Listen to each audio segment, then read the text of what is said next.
В этом году, 3 октября, Эдуарду Прокопьевичу исполнилось бы 75 лет. И сегодня мы здесь собрались, родные, друзья, коллеги и поклонники его таланта, чтобы почтить это важное событие. Наш сегодняшний вечер откроет с музыкальным приветствием друг Эдуарда Прокопьевича Петр Березкин. Я Эдуарда Прокопьевича знаю с детских лет. Я первый раз увидел их в 1974 году в городе Покровске. Они с гастролерами были. Я тогда учился в 5 классе. Я удивился очень, как они играют на гитаре. С той времени я хотел играть на гитаре очень. У меня вообще ничего не было того времени. Потом я познакомился с Эдуардом с 90-х годов. И мы вместе работали. Я в городе Якутске делал документы. Министерство культуры, правительство. Бегали мы вместе с Эдуардом вдвоем. Жили в гостинице, у меня дома, на даче жили. И везде мы жили так, вместе. Это в 2000-х годах он здесь был, когда в палатках, помните, наверное, да, жил первое правительство.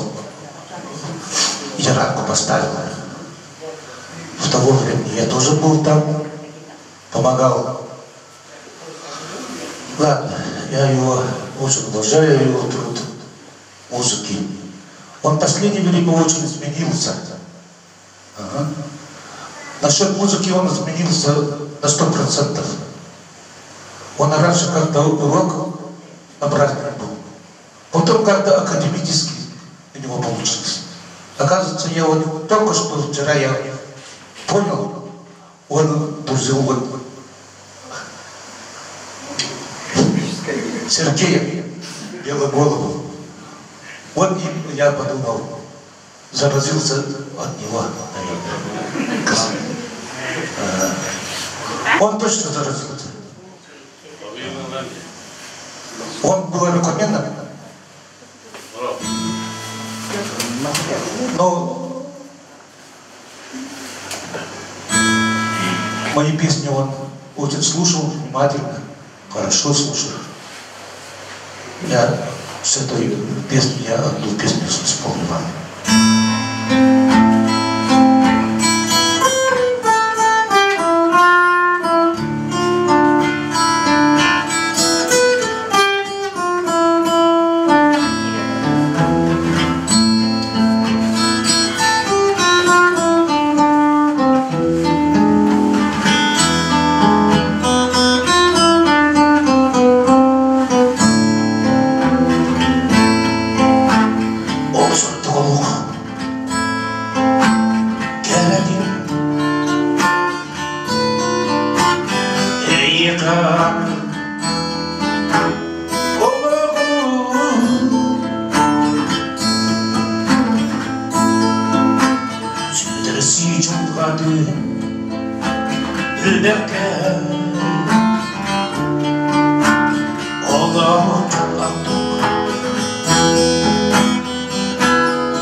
Разрешите, пожалуйста, предоставить слово директору Музея музыки и фольклора народов Якутии, отличнику культуры Республики Саха-Якутия Марии Ильиничне Корниловой. Добрый день, уважаемые наши гости. Прямо очень рада видеть вас в стенах нашего музея. Несмотря на такую погоду, вы сегодня пришли почтить светлую память такого многогранного человека Эдуарда Прокопьевича Клепичина. Действительно, он был многогранной личностью. Его в крови текли кровь Юкагира, Эвена, Чукчи. Он после окончания школы сразу поступил в музыкальное училище. Потом в 1972 году он основал, ну все вы знаете, он основал уникальный государственный эстрадно-фольклорный ансамбль народов Севера, Россия, Эджа. Все мы вообще поклоняемся вот такому уникальному человеку.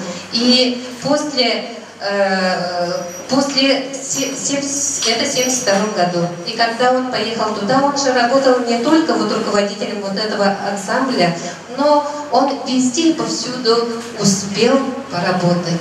И оленеводом, и рыбаком, и кочегаром. Ну, кем только он не работал. Но все равно музыка, песня всегда была в его душе. И вот творческая личность. И сегодня вообще вот, хочется услышать теплые воспоминания из уст сегодня присутствующих наших гостей. Потому что на самом-то деле мы мало чего знаем, сотрудники музея. И сегодня хотелось бы много-много узнать об этом уникальном человеке. И сегодня от имени нашего музея хотелось бы вручить благодарственное письмо любимой жене Эдуарда Прокопьевича Александре Гавриловне. Коллектив нашего музея выражает огромную благодарность за активное содействие в организации и проведении выставки «Мелодии его души», посвященной 75-летию Эдуарда Прокопьевича Клепичина Айбей. Желаем вам крепкого здоровья и долгих счастливых дней в кругу семьи, друзей, близких по духу людей. Пусть ваше особенное отношение и забота о памяти близкого друга, мужа, главы семьи и легендарной личности Эдуарда Прокопьевича станет ярким и достойным примером для всех представителей народов Якутии, кто занимается возрождением и развитием духовного наследия и искусства нашей республики. Весьма признательны за предоставленные материалы для выставки семейного архива и надеемся на дальнейшее тесное сотрудничество с вами. И Александра Гавриловна, сейчас хотелось бы еще озвучить такое, то что в этом году мы переиздали вот такой замечательный поющий сборник. Песни на стихи авторов малочисленных народов Севера из репертуара Александра Парфеновича Самсонова. И на следующий год, ну, с этого года мы уже начинаем, после этого мероприятия, уже начинаем работу над созданием сборника Эдуарда Прокопьевича Клепичина. Это уже будет второй поющий сборник, и на следующий год, если у нас все получится, этот сборник Эдуарда Прокопьевича Клепичина, совместно созданный с Александрой Гавриловной, с его семьей, выйдет на свет такой замечательный тоже сборник. Очень надеемся и хотели бы в знак благодарности и в знак того, что будем тесно сотрудничать, мы хотели бы вам вручить вот этот сборник замечательный и благодарственное письмо.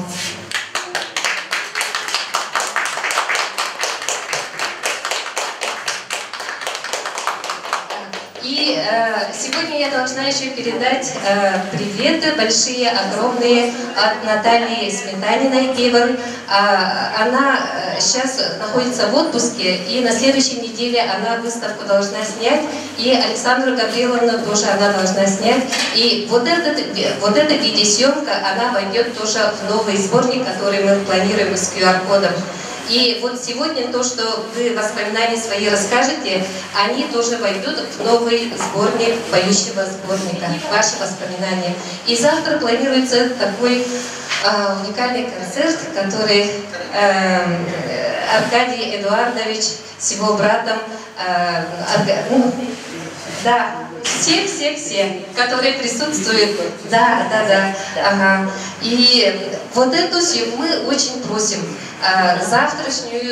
завтрашний концерт, пожалуйста, когда проведете видеосъемки, вот этот материал, пожалуйста, тоже нам предоставьте, потому что сборник будет поющим. Это значит, все песни, которые там будут исполнены, и те видеозаписи, архивные материалы, которые Александра Гавриловна нам предоставила в исполнении его мужа, мы все это включим в новый сборник. Так что очень надеемся на дальнейшее сотрудничество. И, конечно, пусть этот вечер в светлой памяти такого уникального, замечательного человека Эдуарда Прокопьевича Калевчина пройдет на ура, и мы услышим очень теплые слова из ваших уст.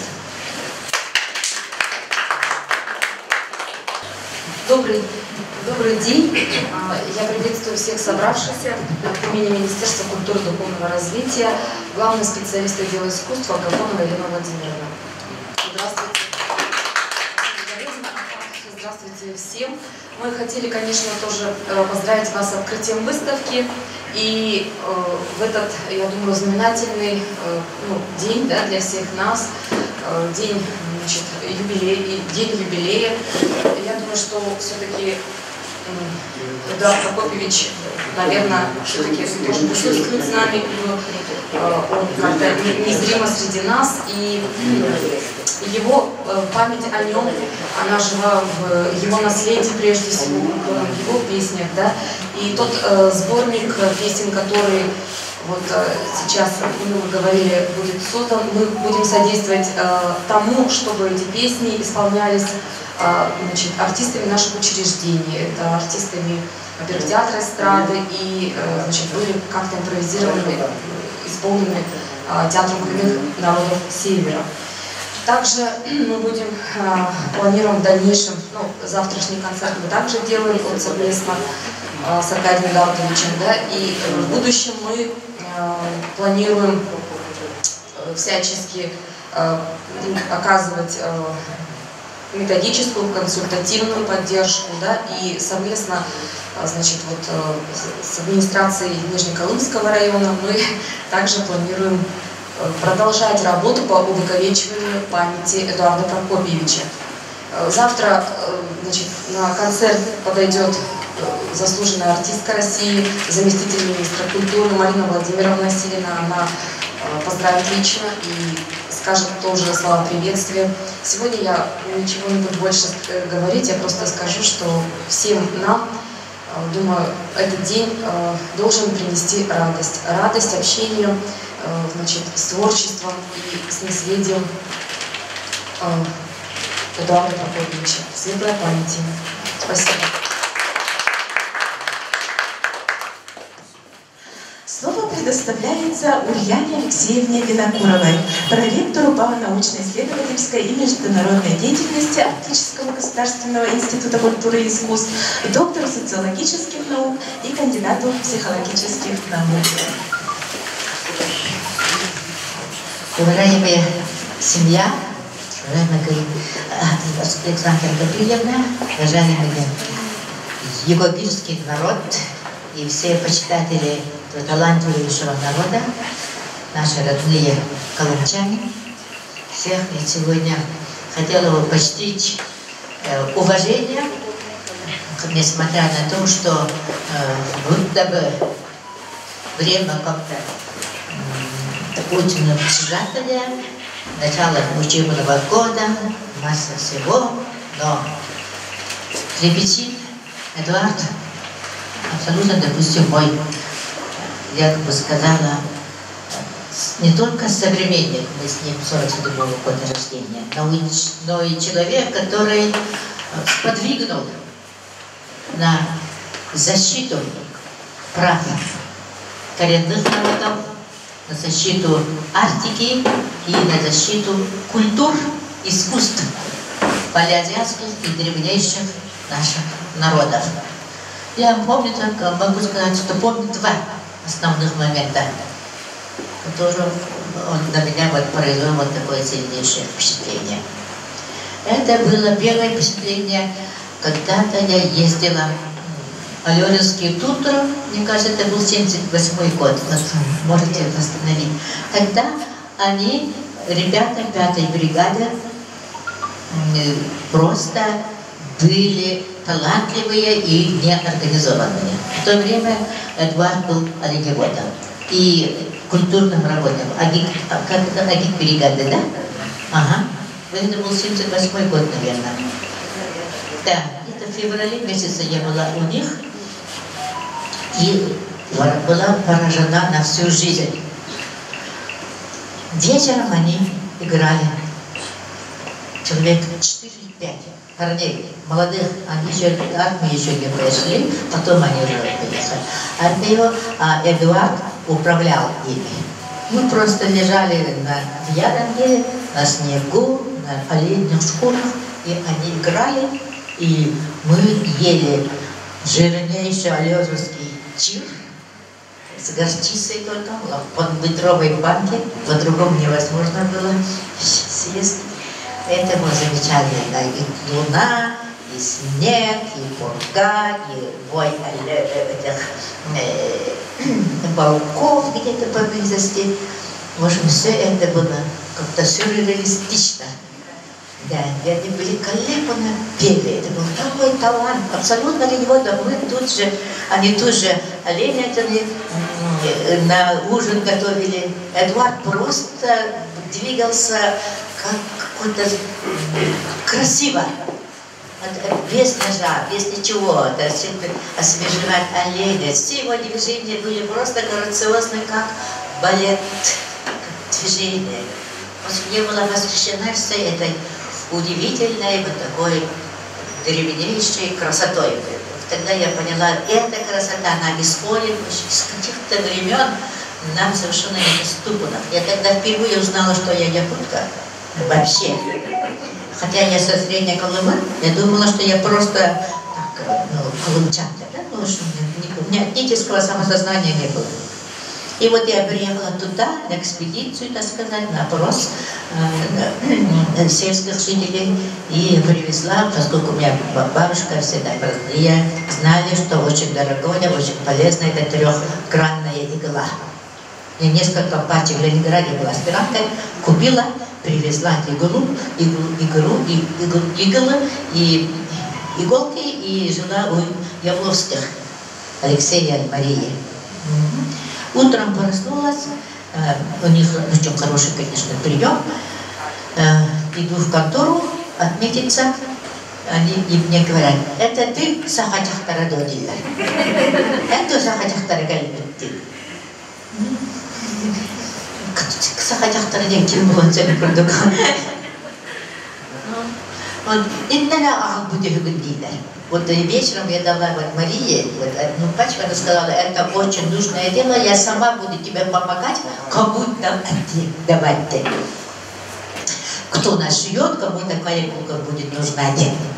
И вот уже, когда много прошлась, это не дала, как бы Сахатяхтара Доди. Она не дала,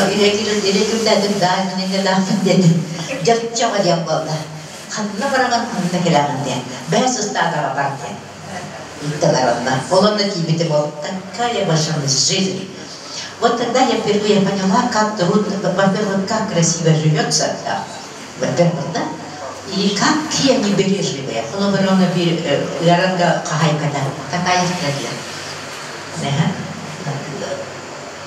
Мас иттен колбаттан. Час колбатта харам чайтадар. Хазрат революционный суртах. Он на баре доголдар, баре чукойтар, он на фарфоровый дар. и все это с целостью и сохранностью. Удивительно просто. Ага, в то же время вечером они выходят на этот бок оленей, эту вой волков малюсенькими старинными ножиками. А ружье не положено иметь оленеводом. Вот тогда я вот впервые поняла, какие проблемы у них. И вот это все, вот это разнообразие впечатлений меня очень сильно поразило. Потом другой я подхожу, прямо передо мной чуть не наступила на маленькую красную ручку ребенка. Наверное, полсучий ребенок. Годика. Где-то годик. Оказывается, тут выходит, собирается выйти. Я просто тут на ноги наступила. То есть на ручку. Вот такие вот была жизнь. Потом я вечером опрос делаю, я каждый день обидно было несколько минут. И говорят, ты одного человека еще не просила. Кто тебе? У меня же список есть. А тут в списке его нет имя. А кто это? Серебцов Виктор Николаевич. Дилер. Когда-то Виктор Николаевич перейдет, как будто все пришли, а это Виктор Николаевича нету и нету. И вечером вдруг лай. Вот он наконец-то, Дилер. И прямо залетает лайка. Это, оказывается, Виктор Николаевич приехал. Вот такие вот, это впечатление. С тех пор я поняла, что мы должны быть вместе, северяне. Второе, это когда я уже работала депутатом, вот когда тогда мы начали поднимать эти там оформления, так далее, сделать государственным, но помню, как Эдуард был сердитый, просто отчаянно сердитый, и он выставил чуб перед изданием на площади Ленина. Вот. И он на больших собраниях, ему давали всегда слово, выступал против нашей национальной политики, арктической политики вообще не было. И вот после его, как раз его вот этих яростных сопротивлений, вот как раз и начинала возникать северная политика, арктическая политика. Вот тогда Михаил Николаев писал книгу «Арктика, боль и надежда». Вот так что Эдуард Клепичина я знаю не сколько, в последние времена, не сколько как выдающегося этномузыканта, лидера народов Севера, но и голос которого звучал и был слышен. И сейчас очень хочется именно в эти дни вспоминать его именно с этих позиций. Вот нам таких лидеров очень не хватает. Очень не хватает. И потом по мере усиления тех негативов, которые все равно, сколько как будто бы не стараемся, но все равно нерешаемо. Они даже могут быть решены только на очень высоком уровне. Наверное, сейчас Михаил Погадаев об этом будет говорить. Но сегодня я с благодарностью вспоминаю Эдуарда Клепичина как голос Арктики, как музыкальной, так и политической. Хочу выразить огромную благодарность его детям, себе, что такого человека это надо было выдержать на самом ближайшем кругу. Я так думаю. Его энергетика просто поглощала и вела за собой. Куда поведет, это уже другой вопрос. Вот поэтому вы молодцы, что вот сегодня вы это организовали, и завтра тоже будет. Такой человек должен быть на поверхности. И у нас впереди он должен быть нашим щитом, нашим маяком, нашей ведущей яркой звездой, нашей высотой морального.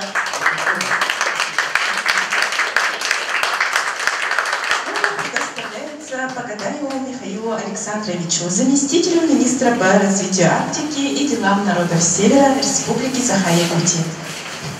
Спасибо. Добрый день, дорогие сородичи, дорогие гости, участники сегодняшней выставки. Позвольте от имени Министерства по развитию Арктики и делам народов Севера Республики Саха-Якутия поприветствовать всех вас и поздравить, во-первых, с юбилейными мероприятиями, посвященными 75-летию Эдуарда Прокопьевича Рябичина и с открытием сегодняшней выставки. Но вообще после таких людей, как Ульяна Алексеевна, сложно выступать, да, потому что это мудрость, опыт. Тем не менее, хочу сказать, что для меня лично, вот я был знаком с Эдуардом Прокопьевичем, хотя я был в то время школьник, он часто бывал у нас дома. Мне поэтому лично очень приятно, что сегодня мы все собрались, чтобы вспомнить Эдуарда Прокопьевича, вспомнить его творчество. Действительно, человек был огромной энергией. Вот, действительно, вот Ульяна Алексеевна правильно говорит, таких людей сейчас очень мало, с такой энергетикой.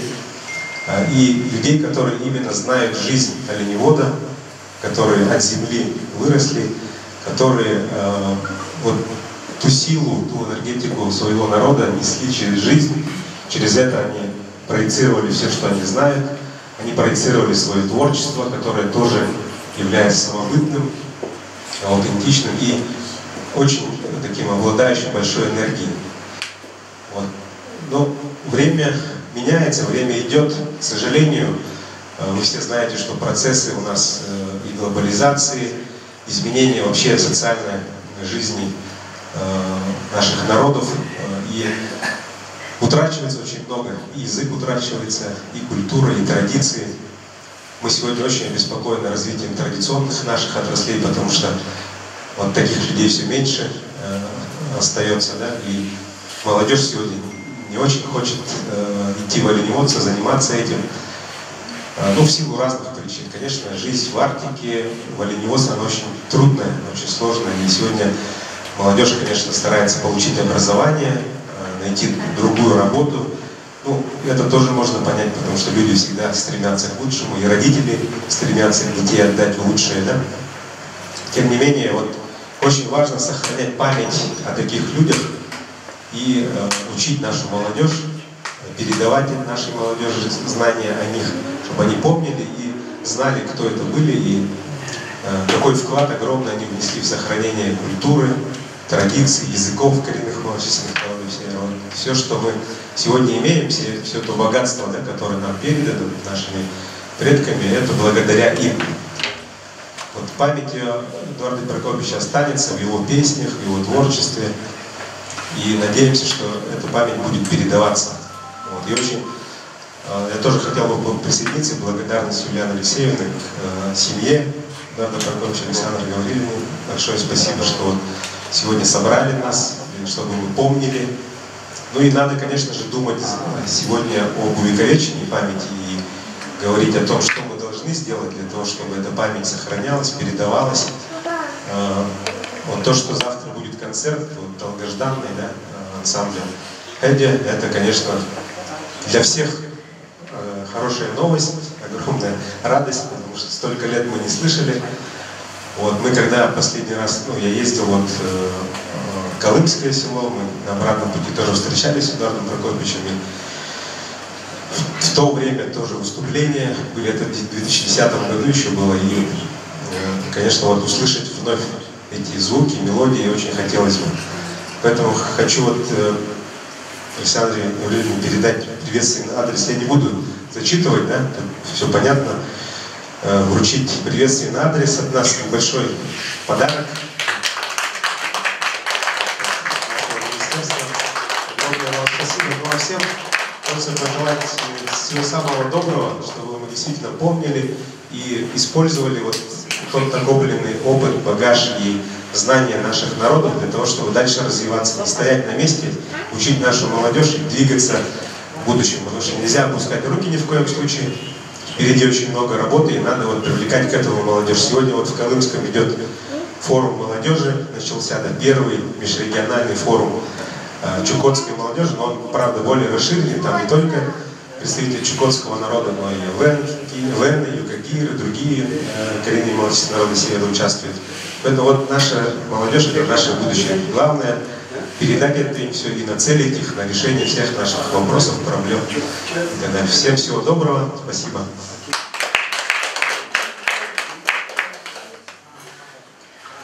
Сегодня уже несмотря на то, что у нас только начало вечера, уже много хорошего сказали об Александре Гавриловне Клепичиной.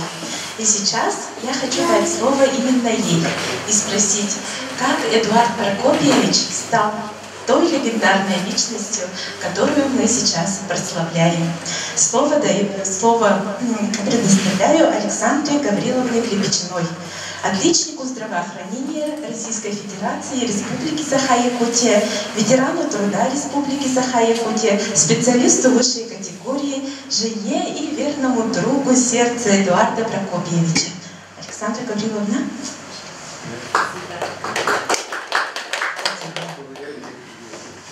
Я немножко хочу рассказать об Эдуарде Прокопьевиче, какой он был в семье. Мы с ним прожили 46 лет. 46 лет. Родили и вырастили 4 сыновей.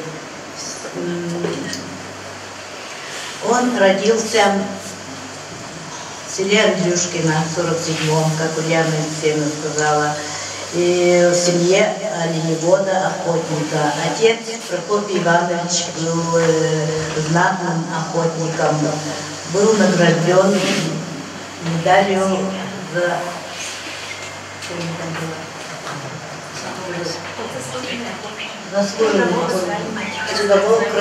трудового красного знамени.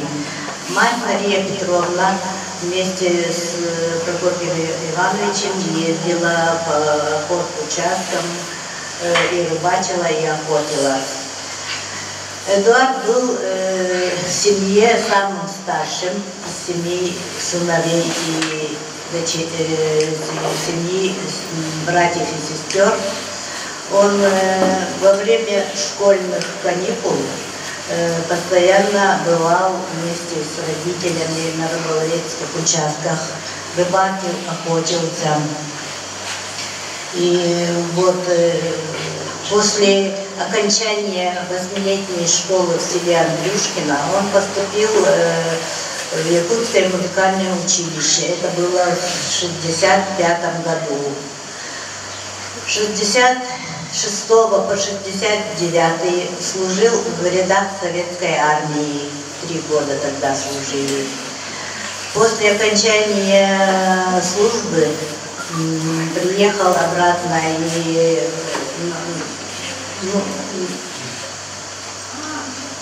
начал, продолжал обучение в музыкальном училище. И во время учебы он и пел в хоре театра, оперы и балета. Он конкурс проходил и пел там. Потом был артистом Якутской филармонии, тоже во время учебы участвовал. В 1972 году приехал в село Андрюшкино и создал там ансамбль знаменитый. И по приезду, как Мария Ильинична тут сказала, начал работать везде. И разнорабочим в совхозе, и оленеводом, и охотником, и кочегаром, и работал и обувщиком. Он очень хорошо подшивал манты, между прочим.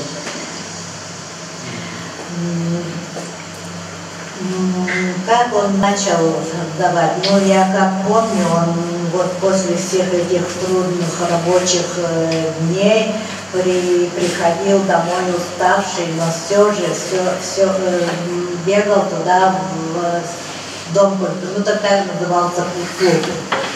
Клуб бегал на репетицию, на вечера, ни один вечер, там раньше как называлось, танцы. Ни одни танцы не проходили без цели. Тогда они начали играть на простых гитарах, семиструнных, если тут потом посмотрите. Вместо барабана у них был пионерский барабан. Все это как-то сделали, все подсоединили туда и играли. И очень весело было. Прямо во всех мероприятиях, во всех этих конкурсах и в районе, и в поселке, и за пределами участвовали, ездили. В любое время мог прилетать самолет, тогда я как-то вот так сейчас думаю, и они улетали.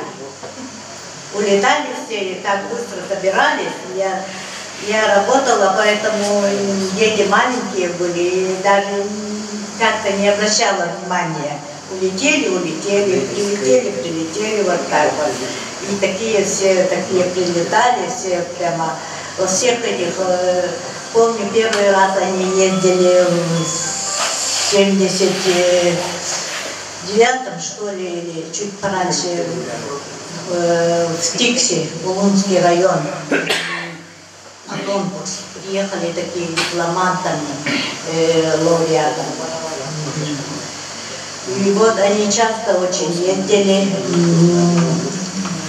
как-то я привыкала, детьми оставалась дома, но для меня было, чтобы он ездил, пел, вот это, а когда приезжал, все дома было готово, все чисто, готовая еда, чистая, все было, и дети прикормленные.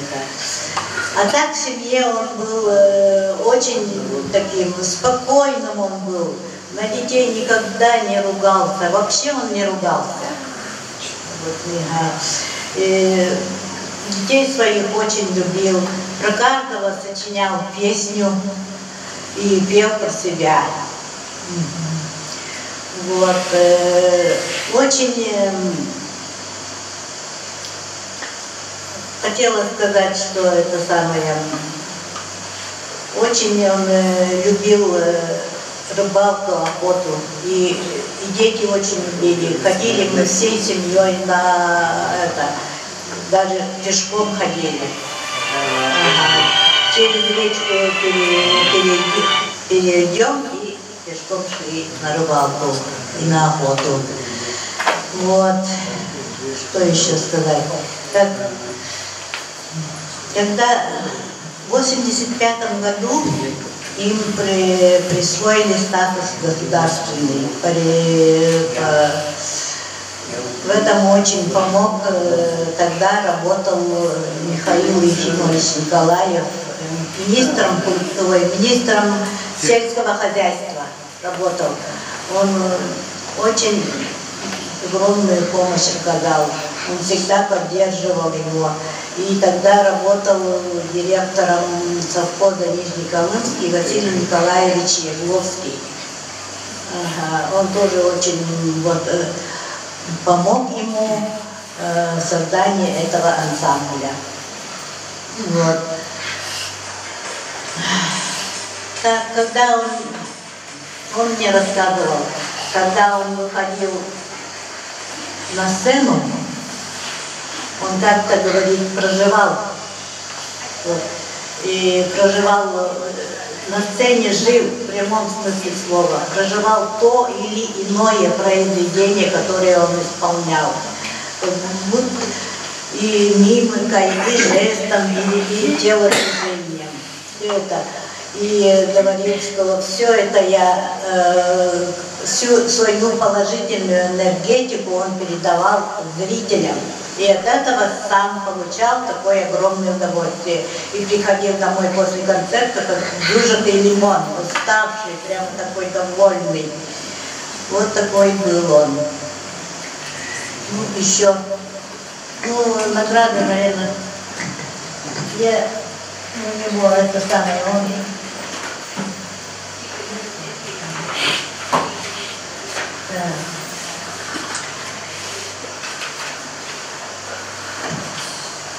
В 1982 году за достигнутые успехи в развитии народного хозяйства СССР награжден бронзовой медалью. В августе 1993 года указом Президиума Верховного Совета СССР медалью за трудовое отличие.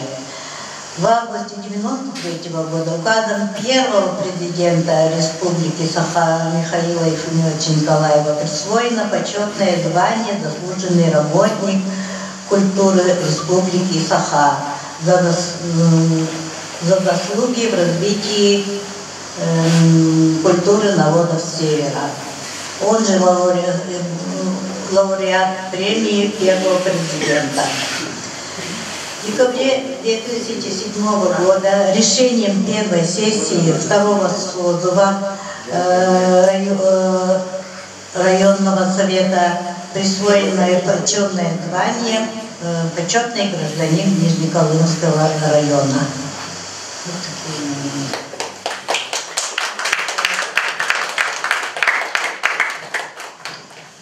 Спасибо.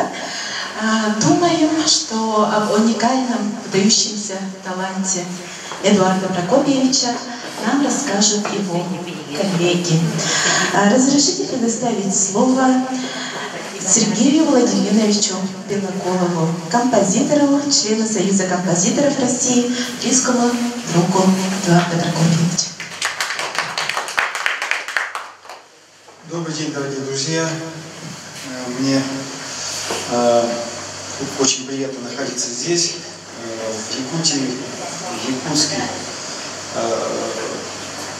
В этом городе я проработал 16 лет, работал преподавателем в Якутском музыкальном училище. И с Эдуардом Прокопьевичем меня связывает большая дружба. Наверное, в течение 30 или более того лет. Значит, мы с ним познакомились на фестивале, который, кстати, был в ДК Кулаковского. Тогда еще это была северная мозаика, конкурс, который мы организовывали. Я был тогда в составе жюри. И после, значит, очередного выступления мы с ним пересеклись. И он мне говорит: слушай, говорит, может мы, говорит, посотрудничаем?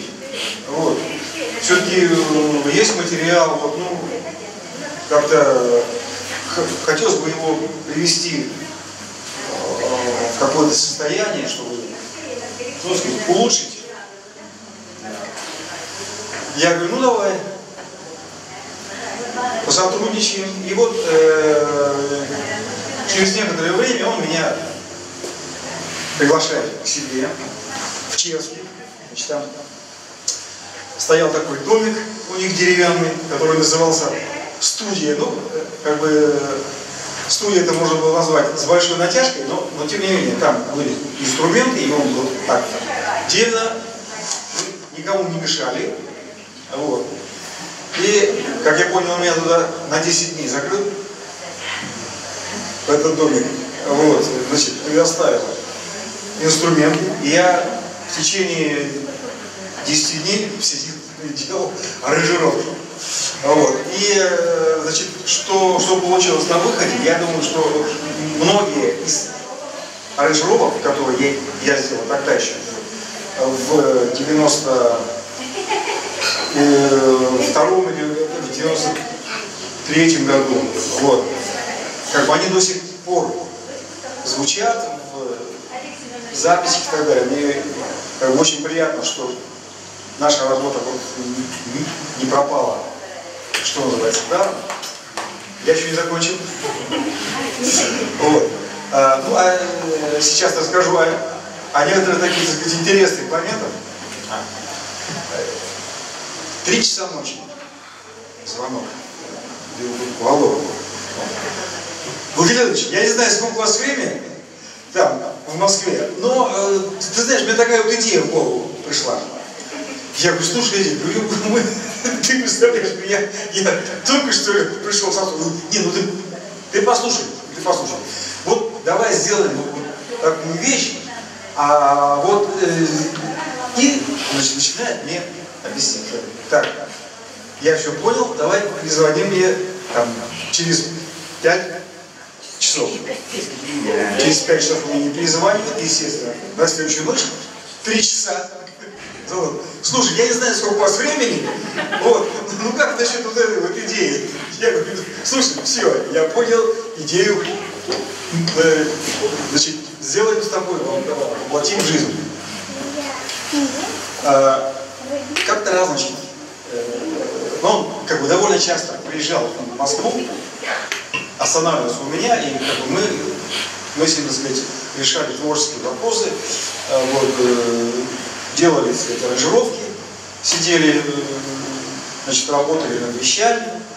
На одном, кстати, завтра вы услышите две абсолютно новые вещи, которые никто еще не слышал. Вот. Он последний приезд, мы с ним, я только записал с его голосом мелодии, вот. И вот сейчас я их как бы сделал. Ну так вот, сидим мы как-то, у меня, значит, я готовлю на салат. Я говорю, слушай, Валентин, салат будешь? Он говорит, я что тебе, олень что ли? Мне говорит, мясо давай, да пожирнее, говорит. Как-то раз, ну, это уже я был у него в гостях. Поехали мы с ним в Андрюшке на рыбалку. Да, на Буране поехали, значит, ловить рыбу. Ну, как бы сети. 2 мешка рыбы набрали. И он говорит, слушай, садись, говорит, за руль и, значит, управляю. Буран, а я, говорит, на нарты, значит. Ну что, я сел, значит, нарты привязал, я поехал. Еду, оглядываюсь назад. Нету, никого нету. А уже начинает смеркаться. Я, значит, разворачиваюсь, и там, ну такая поземка идет. И я по своему следу еду, ну так, прожектор на другую точку.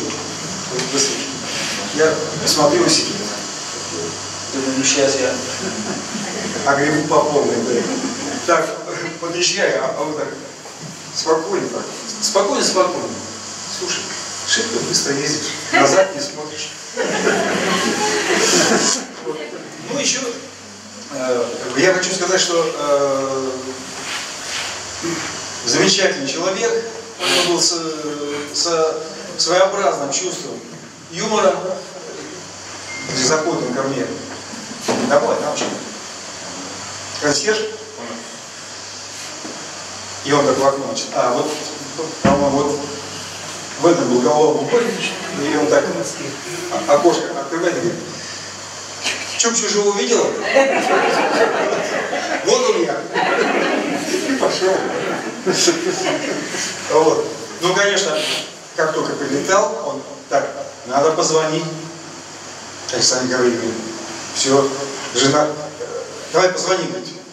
Я набираю, говорю, Александр Гаврилович, он прилетел, я его встретил, все в порядке, работали.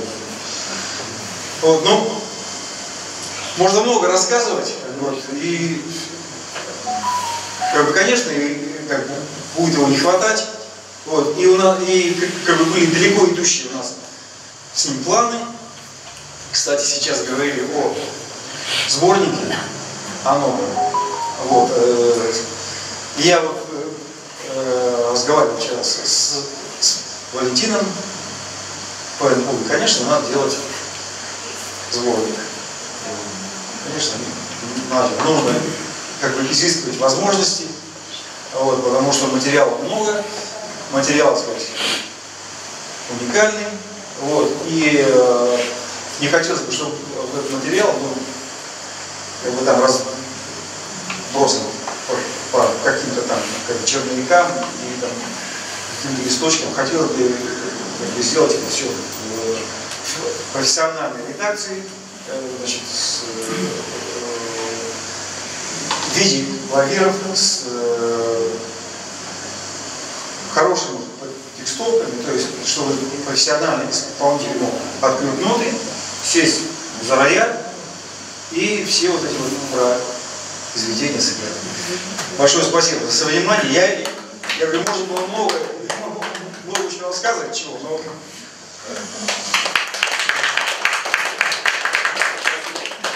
Слово предоставляется Вячеславу Ивановичу Шадрину, научному сотруднику отдела истории и арктических исследований Института гуманитарных исследований и проблем малочисленных народов Севера Сибирского отделения Российской академии наук, первому вице-президенту Ассоциации коренных малочисленных народов Севера Республики Саха-Якутия.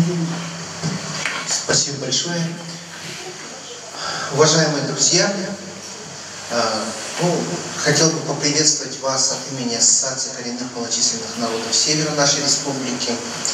Действительно очень хорошие такие мероприятия у нас сейчас начинаются, которые дают старт вообще юбилейным мероприятиям, посвященным памяти Эдуарду Прокопьевичу.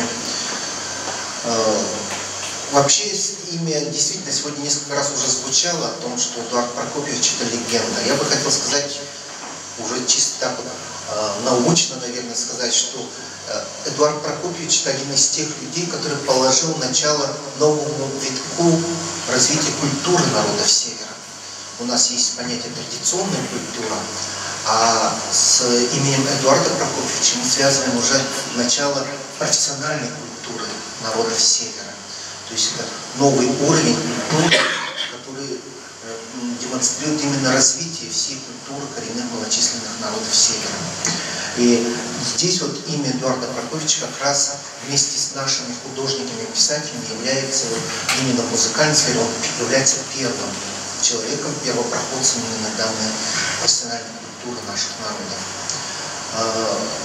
Второе, я бы хотел отметить о том, что вот, наверное, это один из тех людей, который обратил внимание или проложил дорогу для того, чтобы именно чтобы обратили внимание на проблемы коренных малочисленных народов Севера. Ведь 70-е, 80-е годы в основном наши народы в основном фигурировали только с точки зрения экзотики. Это вот появлялись там где-то книги какие-то выходили, рассказы, стихи, картины какие-то появлялись, и вот музыка.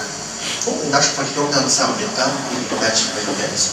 А Эдуард Прокопьевич оказался одним из тех людей, которые со сцены, вроде бы ведя концерт, вроде бы поет песни и так далее, он ставил эти проблемы и ставил очень серьезно и, можно сказать, вопрос ребром ставил. Но вы знаете, что он никогда не был, скажем, таким тактичным, что ли, человеком. Он если говорил, то он говорил напрямик, прямо. И сегодня уже вспомнили эпизод, Ульяна Алексеевна вспомнила эпизод, когда он поставил яранку на площади Ленина и добился своего вот внимания к решению той проблемы, которую он ставил.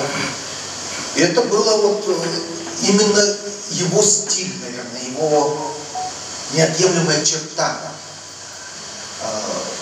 И вот вся уже новейшая история, наверное, в том числе и общественного движения ассоциации, как раз проходила скорее на фоне вот деятельности Эдуарда Прокопьевича. Потому что, на самом деле, первый съезд ассоциации прошел в 1689 году, а профессиональный статус ансамбля получил гораздо раньше, уже в 1685 году. И все мероприятия ассоциации обязательным участникам и съездов, то есть там, где уже обсуждали сами проблемы, и культурной программой всегда был Эдуард Прокопьевич. Он был своеобразной такой визитной карточкой не Нижнеколымского района, а вообще всех народов Севера, на всех уровнях. И когда вот мы ездили и на первый съезд народов Севера в Москву в 1990 году, везде Эдуард Прокопьевич принимал участие. И это вот именно, наверное, история не только вот культуры, но и история вообще всего общественного движения, они неразрывно связаны с Эдуардом Прокопьевичем. Можно так много вспоминать встреч с ним, можно те разговоры, которые с ним вели. Конечно, я по тем временам был по сравнению с ним молодым человеком совершенно, но неоднократно мы с ним встречались. Были очень интересные встречи, он даже приезжал к нам в Нелемное, когда я там еще работал и так далее тоже. Это к тому, что ансамбль Гефанс, который вот он создал, он ездил по всем, практически, наверное, мало тех мест компактное проживание народа Севера, где бы ансамбль не побывал. Он побывал практически везде. И везде он представлял, а для нас это было вдвойне интересно, потому что Неллин это югагирское село, но село именно лесных югагиров. А тут мы видели культуру тундренных югагиров. Для нас это было тоже своеобразным таким открытием. Именно он открыл для нас, самым первым Семен Курилов приезжал в 1979 году, а вот следующим потом уже был приезд этого ансамбля Эдуарда Прокопьевича, который приезжал уже и тоже открыл такую культуру. Потом уже третьим таким шагом это уже стал приезд Ильи Курилова работать, когда он к нам приехал в Неллин. То есть вот такие ступени, такие открытия для нас, такого познания, что мы единый народ, хотя у нас разные элементы культуры, разное хозяйство и так далее, мы живем в разных местах и практически, можно сказать, даже не пересекались, но вот именно вот такие деятели объединяли нас, в результате которого в 1992 году уже прошел первый съезд югагирского народа, где мы вот как раз все уже и была создана единая ассоциация югагирского народа.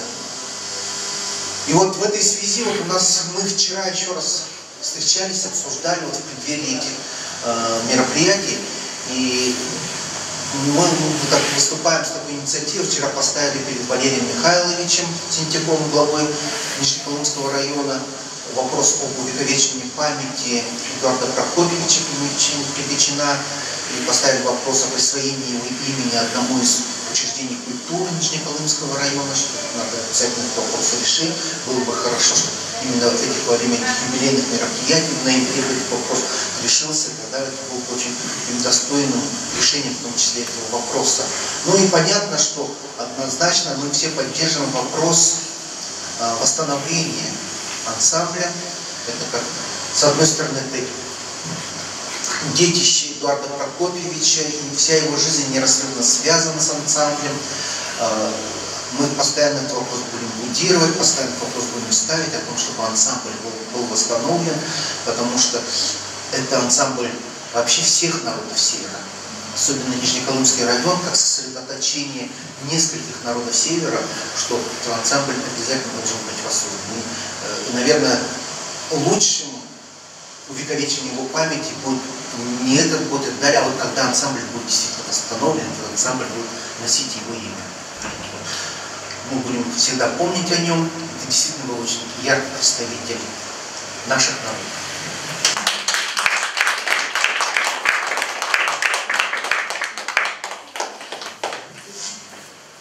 Слово предоставляется Заболотскому Владимиру Ильичу, народному артисту Республики Саха-Якутия, солисту Государственного театра эстрады Республики Саха-Якутия, члену Союза авторов-песенников Якутии, почетному гражданину Усть-Алданского улуса и Лигойского наследия Усть-Алданского улуса и однокурснику Эдуарда Прокопьевича. Кто-то полную информацию, откуда после. Центр обороны Милота, я с Эдиком, Эдуард Прокопьевич как-то хотя халамаху меня. В 1969 году, когда я после музыкального училища приехал после практики устраиваться в общежитие, и смотрю, там ходит парень в шляпе, кирзовые сапоги. Тогда модное было баллоне плащ. И самое, что я удивился, его вот сбоку был якутский нож прямо. И все время на русском, по-русски говорит. Да? Я говорю, я смотрю, я приехал пацан, 16 лет мне. Откуда я там и по-русски плохо знаю? Что-то он мне куди, вот я все время на русском. А вдруг откуда я, Клепечин. Ну, ёкало, оказывается, это псевдоним или кличка, что ли, Клепечин. Оказывается, это фамилия. А он старше меня вот 5 лет, да? После армии, наверное, приехал, да, вот в училище. Потом оказалось, мы в одном курсе, он сначала поступил в подготовку, потом первый курс вместе учились. Ну, подружились там, даже в этом кроватке реально был, он такой спокойный, говорит, Потом мы в Салданском улусе вот Строганина разные не знали. Ну, я в основном А вдруг он вот такой рыбин с собой и строгает, это называется строганина, и угощает. Потом берет ханова от себя, дюну вот берет и кушает. Это наши стриги, говорит, самые. Вот. Ну, там рядом столовка студенческая, там дают это талончики. Мы там, ну, мальчик, пацаны бегаем, иногда потеряем эти самые талончики. И когда, если у меня будет талон, мы с Адикой вместе идем, или у Адика есть талон, вместе кушаем. Вот так. И он, и там он занимался это, на Халависе, да? Тогда популярный, ну, кумир был Муслим Магомаев. И мы с Адиком все песни этого Муслима Магомаева там пели. Ага. Потом я поступил после Нового года в Коре работать в радиокомитете хористом, а Адик поступил в это, музыкальный театр хористом. Потом как раз где-то весной я уехал в Москву, там поступила эстрадная студия, Адик там остался. Я не знаю, почему он, когда вот объявили конкурс для эстрадной студии, что-то он не подошел к нам. Вот, потом мы встретились уже где-то 80-х. Там уже я гастролил, однажды был Андрюшка, это мальчиков я вообще не видел, тогда был вот такие. Мне вот кажется, вот старший сын Аркадий, да? Аркадий очень похож на отца своего. Движение. Да, издалека смотрю, какие движения делает, черепает. Ну, он там был, была вторая, это музыкант Виталий Валентин доктор Учвейбит, потом я там прямо уровень Виталий. И он нам хотел, обсудил такой келерете, он прям из Степана Доскинова, песня «Огневода». Он там, по-моему, он только начал там придумать. У меня гитара, он прыгает, как это, видите, какие-то, что за слово? Ну, это не различие, говорит. Вот эти сегодня не будет, сложно, а супруга моя вот так очень хорошо помнит, я не все приходил, я показывал. Потом однажды ходит и задумчивый, и думает, что-то вверх поднимал, что ты самое придумал? Я, говорит, это самая песня, хорошая песня. Я Альбина Борисова написал песню. И вот СЛ называется, да? Только диапазон. Праздничный. Да, праздник. Только диапазон и вокал. Прям вот так туда. И как раз вот, говорит, эта песня, говорит, для вот нее, она сейчас поет. Его песня вот Хадя Субород пела. Ну, Эдди вообще уникальный человек. Я очень рад, что завтра буду петь его песни. Он там, Эдди Кимбертон, постоянно на манах тахпету студенты. То он кая, да. Вот человек там то остался там это. Он идет. Я очень рад, что вот приехал Пирогов Сергей. Я его знаю, тоже когда он работал. Самый тогда как бы молодой композитор. Правда, там и черный город, чем красавец был парень. Что приехал вот с Эдиком Гаджем, он давно работал. Хотя еще он это был волонтер, тот ребят, где пьету, имени кого как бы отвечать, что он парный перебыл. Теперь вот он Асынга, только чьи-то программа, он имеет там власти. Андрюшкина школа полного хана. Ну, бар, музей в школе прям. Потому что крау уже перегрели, да, как-то. На бумаге бар. Это же он нас не говорит. Предоставляется Владимиру Семеновичу Татаринову, народному артисту Республики Саха-Якутия, основателю кантри-фолк-группы «Яхай Чилахай», солисту Государственного театра Республики Саха-Якутия, члену Союза авторов-песенников Якутии. Добрый вечер. В общем, с Эдиком мы знакомы с 70-го года. Ну, много вместе не бывали, но время времени встречались, своими успехами делились и так далее. Ну, в общем, я ее следил после всего группы «Эдя». И очень мне понравилось, и до сих пор мне это в душе, что он действительно поднял свой национальную культуру, свои песни, которые в севере родились по всей республике, гастролировал, пропагандировал и дал со стороны, нам какой-то такой заряд. И нам надо тоже как-то всю эту национальную культуру как-то с этим работать. Но я с 85-го года, вот, когда работал в театре эстрады, создал группу Country Folk группу. Имеется в виду country. Тут интересно, что фольклор вроде есть, кантри есть, и современное все. И моя группа ездит по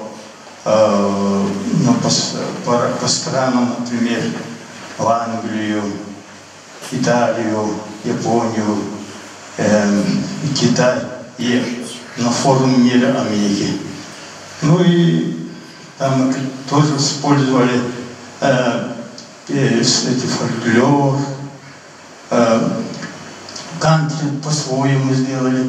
Ну, тогда, когда делали кантри, я думал, что кантри-то американцы совсем другая. И вот когда он в форуме мира вместе с кантри-группой американской, вместе после концерта, общались и вместе играли. И они нам помогали другим. И они нам сказали, это стиль кантри, наше произведение. И нам появилась уверенность, поэтому сейчас постоянно говорим country folk. А вот фольклора мы включаем и северные, Эдя, и так далее, якутские, Гохай, и Калагах, который пользуется. Ну, это я могу сказать, что дал пример нам, вот, начинающим творчески работать в этой культурной сфере, вот, включить что-то, не просто играть, а вот национальное что-то, что тогда и другие народы, и свои поймут, что есть такой народ, такая песня, такой фольклор. Ну, это все удалось. И вот я очень доволен, потому что он действительно, когда мы встречались, он всегда рассказывал, что вот государство поддерживало, что побольше денег дал бы в этой группе «Эдя». И это добился. Это я вот не каждый может это добиться, тем более возрастной статус и работать по этой линии. Так что я очень доволен, потому что вот родные, друзья, и, наверное, и район, все вот поддерживают работу Эдуарда и ее продвигают, ее вспоминают, музеи создают, музеи и так далее. Это все здорово. И оно и будет так дальше идти, наверное.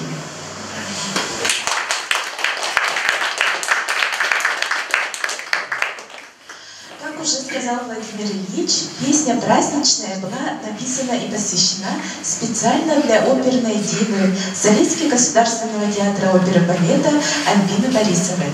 Благодаря ей песня Эдуарда Клевичина стала известна во всем мире и даже стала визитной карточкой нашей республики.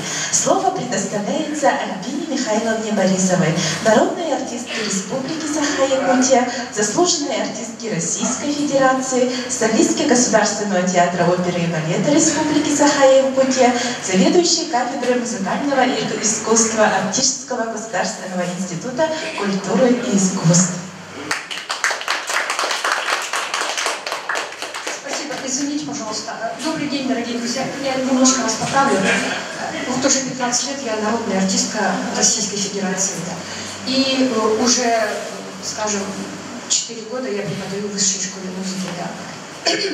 Так, и меня уже представили. Я хочу просто сказать, что мое присутствие здесь, в среди наших друзей, это яркий пример широты творческих интересов, незаурядного таланта нашего юбиляра Эдуарда Прокопьевича, человека мною очень уважаемого.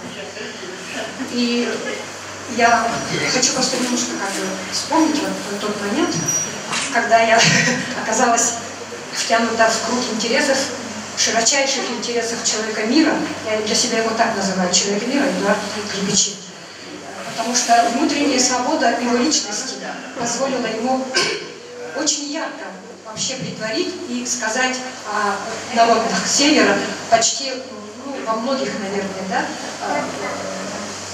плоскостях его интересов, тех вопросов, которые его интересовали и которые он поднимал не только своим творчеством, но и как человек, как гражданин, как личность. И я думаю, что, мне кажется, надо будет изучать, и будут изучать очень много и долго его не только музыкальное, артистическое творчество, но его порывы его души, и которые порой не вписывались в такие, скажем, общественные параметры, которые узаконены в нашей системе, да, общественные. Широта его души была действительно, она не вписывалась, и порой она вызывала, может быть, даже недоумение, и порой, может быть, даже не воспринималась, немножко зашоренной, поскольку система нас воспитала изначально в тех установках, которые предлагаются всем, а его внутренняя свобода помогала ему видеть шире, жить ярче, чувствовать глубже, и, естественно, это все отражалось в его творчестве. С 1985 года я являюсь солисткой оперы, с тех пор, как я закончила Уральскую государственную консерваторию. И помимо, скажем, оперных спектаклей, которые идут в нашем театре постоянно, мы занимаемся еще пропагандой не только классического академического искусства, но еще исполняли песни народов мира. А в те годы, это у нас был еще Советский Союз, естественно, у меня в моем репертуаре оказалась песня казахского композитора Латыпа Хамиди «Казахский вальс». И, видимо, в какое-то из моих выступлений оказалась в поле зрения Эдуарда Прокопьевича, и он услышал вот этот казахский вальс и подумал, а почему у казахов есть такой красивый вальс, а у нас в Республике Саха его нет, он должен быть. Подумал Эдуард Прокопьевич, недолго думая, он написал этот вальс. Очень красивый, очень яркий, очень радостный и такой же оптимистичный, как его натура. И он обратился за помощью по обработке, по аранжировке этого своего произведения к нашему композитору, Николаю Савельевичу Берестову.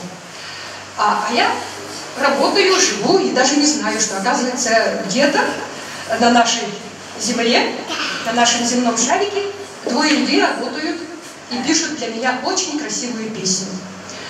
И в один прекрасный день звонок, телефон, звонит, я поднимаю трубку, алло, здравствуйте, вы Альбина Борисова? Я говорю, да. А я Эдуард Хлепичин. Ну, для меня тогда это имя ни о чем не говорило. Но это был знаковый, конечно, момент и в его творчестве, и в моем творчестве, естественно. И с тех пор, вот как бы вот мы, как бы наш триумвират, Эдуард Прокопьевич Хлепичин, Николай Савельевич Феистов, ну и я как исполнительница, мы поработали над этим. Конечно, я тоже как бы принимала пассивное участие, потому что, поскольку эта песня писалась, конечно, для меня, то я подумала, эта песня должна быть не только красивой, радостной, но и для меня как бы удобно перевариваемой, грубо говоря, да. То есть они, конечно, слышали мое исполнительское творчество, но моих возможностей вокальных они как бы хорошо не знали. И вот мы тогда втроем поработали, и получилось то, что получилось. То, что уже находится в архивах Гостелерадио. Это произведение было записано симфоническим оркестром. Это произведение тогда звучало очень часто. Ну, по радио постоянно передавали, надеюсь, что и сейчас передают.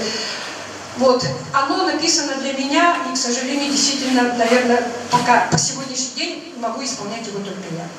Потому что написано под мои возможности. Но я надеюсь, что кто-нибудь из моих студентов в будущем обязательно будет исполнять, продолжать вот это, потому что эта красота должна жить. Она должна приносить радость людям. И я очень тепло вспоминаю вот нашу поездку, наш концерт вот совместный, да? Это в каком году было, я, кстати? Это было в 2012 году.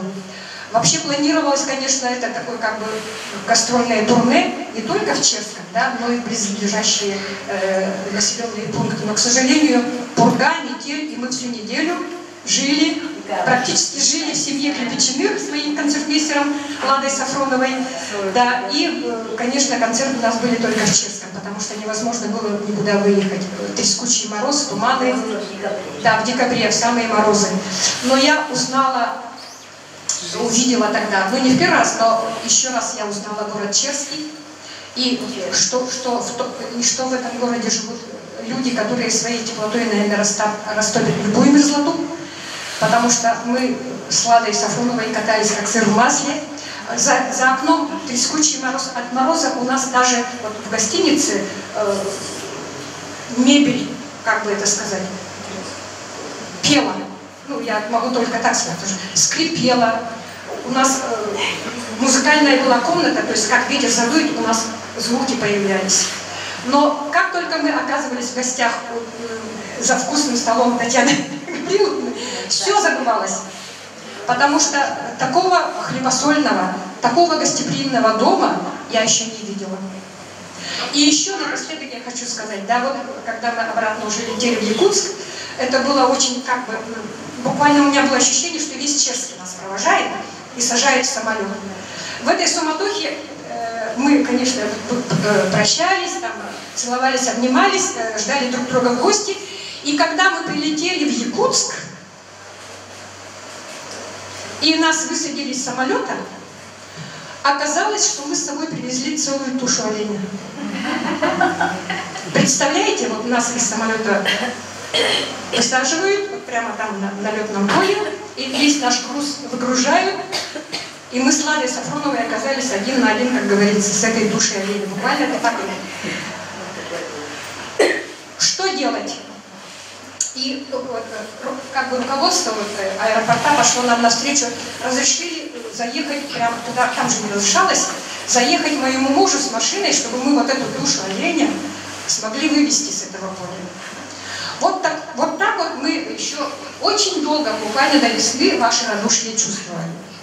Ваше хлебосольство и ваши теплые сердца. Спасибо вам огромное, и человеческое, и музыкальное, и творческое, и такое, что... Я так думаю, что и до сих пор, да, Эдуард Прокопьевич вот прямо вот оттуда. Он знает. Мне кажется, вот это человек, который общается с высшим разумом. Общался и время от времени нам транслировал оттуда то, что ему разрешалось передавать нам. Мне так кажется. человек, который хотел оттуда взять, что он хочет, и передавать нам эту красоту небес в своем творчестве, в первую очередь в музыкальном творчестве. Человек свободы неимоверной, интересов просто широчайших. И действительно, он певец не только культуры и искусства своего народа, он в первую очередь певец и, как бы это сказать, герой и исполнитель, и человек, который претворял интересы своего народа, исконные, глубинные, исторические интересы народа своего он защищал. Это защитник своего народа. Вот для меня вот как бы портрет человека вот такой, неординарной личности, незаурядных, как говорится, способностей человека мира. Это Эдуард Прокопьевич Кирпичин. И я очень рада, что его имя будет увековечено. И в первую очередь я буду рада, если ансамбль Седжи будет жить и воспевать музыкальную и этническую культуру своего народа настолько, насколько это будет возможно. Пусть это все живет в веках. Спасибо вам большое. Слово предоставляется Марте Алексеевне, художественному руководителю народного ансамбля «Найрыкты».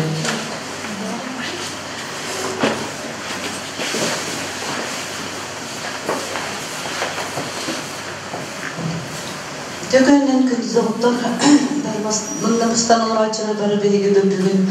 Эдуард Прокопьевич сырдык каредигер аналах мероприятияларын тоғырып олгуртук биги Андрюскины бөлгөлүгө сүртәгән элкен тупталып булгандык керек биги олакпыдыр олорун аспыта ден онна кине бу биги Андрюскины бутын атын аттар сүртәг болган улуу диктин багарын музыкант айылгаттан бәдә айылгаттан айдарыла бу тундырдан табахы жөндөр комиян тохта музыкальный верах жөндөр комиян бу эстрадный ансамбль тереден хүтәгәр хабылыкта тәдә кине музыкальный верах тәбиден сөп олгынан кине үчөйба организатор да оны агын бесылака бебир кебели дип клубка Андрюскины бөлөгө клубка онда күтүгө ол Чейба букар марта эмсахагым тоттогун сака өрөтөн хүрежебен Альбина Борисова ден оперный токары академияга келен көрдөрөн идинерен пианиналык ойнойны нахачу эти минасыргалачы болум улган музыканы өрөндө болор поддержкалачы болум нахачу өрөн хүрүпүта оны кимде билбет токтенерин кубалары ден импровизация болуп дебете Ол кубалады музыкатын болар кәнеке қам дәстәліпті. Ол музыканнан бейі қабеті Марина Васильевна кәргенінен және хинвесті болайтын. Чөйтік мүмкілен тұрымдақтыр. Оғылар кен сарғылана кәбеті дервалы. Күрі көбітчан бұлды. Оны жөй бағын тоқтасан кәбеті бәді тұспа. Музыканы импровизациялар, композиция. Чөйті. Onlardan Эдуард Прокопьевич сүрдәк энергичнейді. Энергичней бағайы, идеялар бағайы. Бірді бәді қандар малымир кәдер күрдік. Ваше қандар антыр кәдер күрдік. Нар творческий кейі болан біле. Өйханады барда музыка болылақ. Нар ондық жайчы. Кәлен баран үдәсіті бағайы. Оғыжа нар оғыларын ақтар. Кеменері ханан кәлер. Аны кәргән нигенгәгә наһа кайта тапны ден ул үлетиттен миәрдә бара тапчыр ул. Аңгынан җебаты белән аспытапт.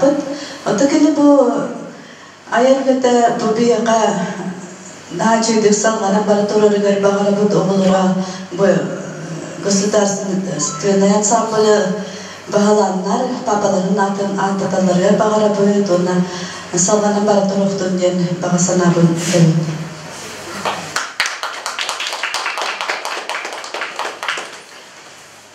Слово предоставляется Тырылкиной Ирине Николаевне. сотруднику Нижнеколымского музея истории и культуры народов Севера, Краеведческого музея имени Николая Ивановича Раврата, села Колымское, отличнику культуры Республики Саха-Якутия, почетному ветерану республики. Добрый день, дорогие друзья, и очень признательна сегодня находиться в этом зале. Я с глубоким прямо желанием сюда шла, несмотря и такую непогоду, потому что мы северные люди, для нас это вот как бы это наша жизнь. И, конечно, я очень рада, что коллектив Музея музыки и фольклора такую прекрасную выставку собрали, организовали. И очень признательна Александре Гавриловне. Она для меня как сестра.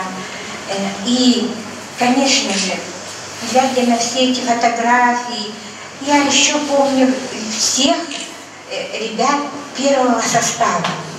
Это Эдуард Прокопьевич, Амосов Владимир, Сазонов Гаврил, Слепцов, Христофор, Иннокентий Третьяков и девушки-солистки, это Слепцова Матрена, Улита Жиркова и Мария Агафонникова.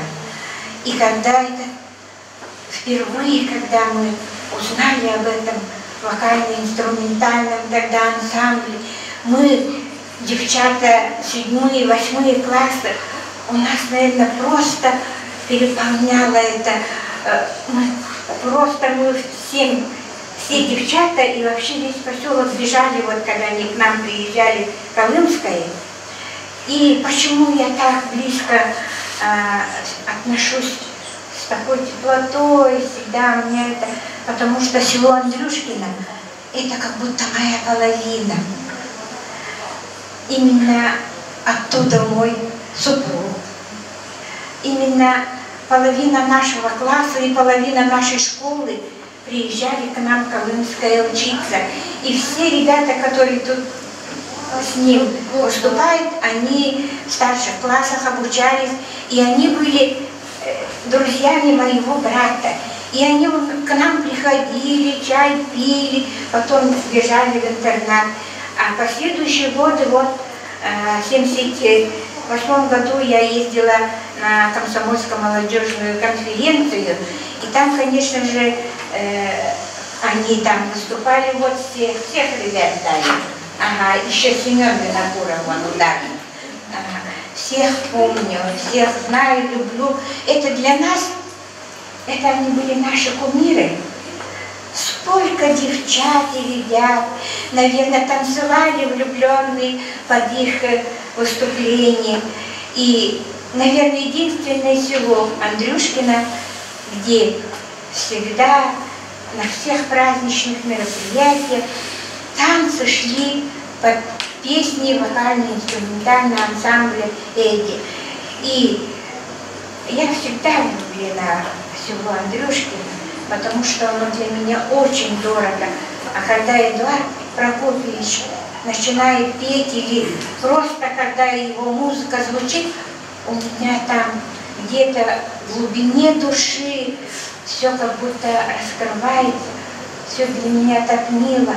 Да, это его музыка, это звуки тундры, необъятной нашей тундры, высокого бездомного неба. Это тысячные стада оленей, пробегающие мимо. Это наши чистейшие озера. Это красивая палитра северного сияния, купол голубого звездного неба и топот копыт. И как же его душа не может это все сохранить, создать и оставить вот для нас. И я очень счастлива, что в моей жизни как будто вот дорога проторенная именно в том плане, что вот культура, музыка именно северных народов, когда я слышу орленскую речь, да, я родилась там, и там росла и кочевала по Алайховской тундре, где река Сундрун разделяет Алюринскую тундру и Алайховскую. Поэтому мне очень дорого. И пусть я рада, что сегодня нахожусь здесь, и что его имя останется навсегда. Я никогда не изменю. Этот человек был действительно одержимый. И так как он музыкант, у него очень тонкая натура, он очень тонко все это, поэтому возникали вот такие произведения. И Александра Гавриловна, вы прекрасная супруга. Я вот этих ребятишек знаю совсем маленьких. Они все вот кучей заходили. Я их помню, когда мы жили у Андрюшки. Спасибо вам за этот вечер, за то, что завтра еще продолжение. И, конечно, я рада, если будет его имя останется. И где бы то он ни был. Еще хочу вспомнить, что ни одно мероприятие мы вот так вот бок о бок как бы шли. Например, я вспоминаю, в 90-м году проходили игры народов севера Якутии, куда съехались огромное количество гостей в наш район. И, конечно же, вокально-инструментальный ансамбль «Эдя» это был как бы на самом первом месте, он как бы все это через него проходило. И еще в 90-м году, в конце ноября, здесь, в городе Якутске, проходили дни Нижнеколымского района, куда съехалось почти 80 человек, приехали сюда. И знаете, несколько грузовых рейсов было. Один грузовой рейс был полон тушами туш мяса, оленины. Помните, наверное, мешками эти чиры были, даже дрова. Это огромная яранга Гаврила и Татьяны Санниковых привезли. И установили прямо вот в Доме дружбы народов рядышком на улице. И представляете, мы внутри этой огромной яранги танцевали регги. Он с собой привез фольклорный ансамбль Мелюда. Это самые уважаемые люди алёры. Это оленеводы исконные, которые всю жизнь проходили по этой древней земле, их колыбели. И он их специально привез всех. Это было нечто.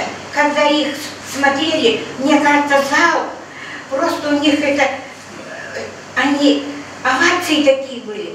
И писк, и визг, и топот, их хлопали настолько. И знаете, это все как называлось?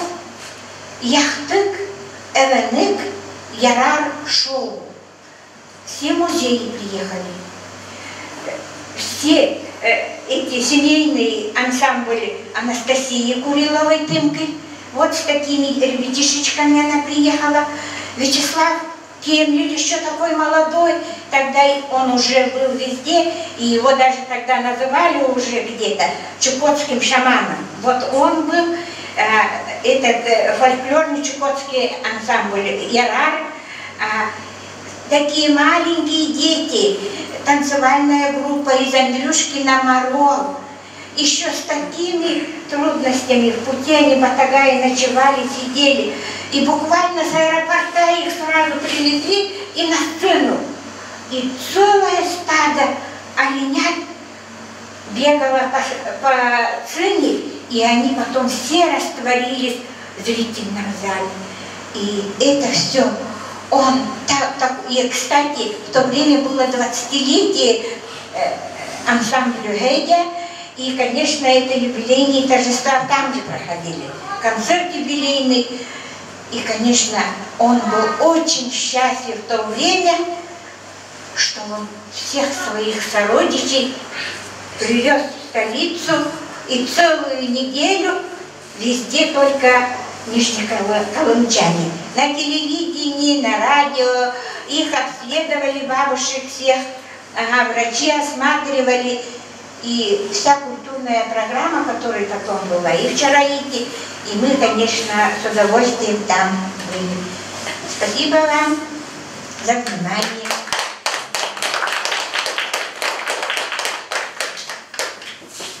Слово предоставляется Павловой Ирине Ивановне, ветерану труда и Республики Саха-Якутия и ветерану пионерии Республики Саха-Якутия.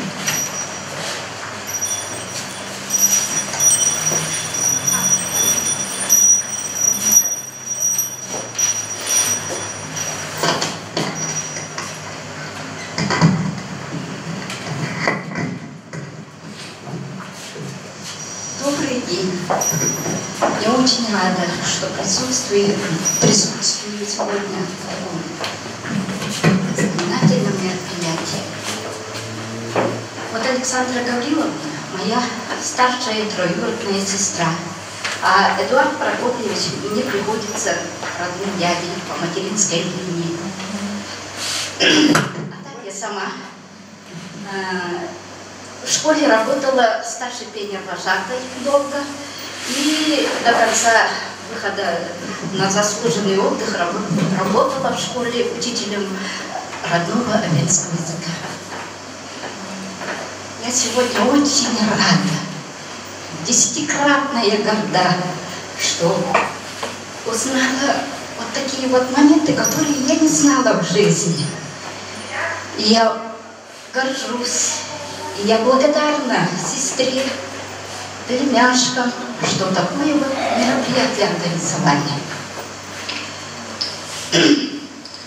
Когда создавался ансамбль «Хеде», я была в 4 классе и была самой главной няней для Пашкентоя, Аркадия, Сергентоя.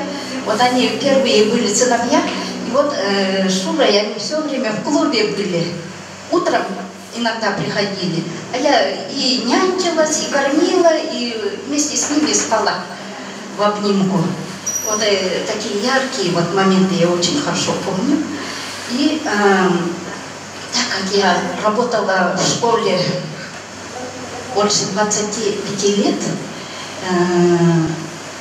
я давала уроки с 1 по 11 классы, а потом в конце мне дали с 1 по 5 классы. И вот так как родня тоже вот именно в своем кабинете впервые я всех вот заслуженных людей, именно так как Абельский кабинет, там конкурсы всегда бывали, я решила вот всех заслуженных именно Андрюшкина развесить и детям вот, чтобы знали, кто такие вот, гордиться надо вот этими людьми. И Эдуард, конечно, был тоже в первых рядах. И в 2012 году, когда был юбилей Хеде, вот Альбина Борисова тут говорит, что не могли приехать, я тогда в каждом классе взяла сборник, вот, книгу народов Севера, и все песни Эдуарда по классам дала. И сама вначале пела и импровизировала. И детишки смеялись, радовались. И с удовольствием я говорю, выучите, пожалуйста, вы все знаете эти песни. Пусть с мамами, с папами, с бабушками, дедушками пойте на абельском языке.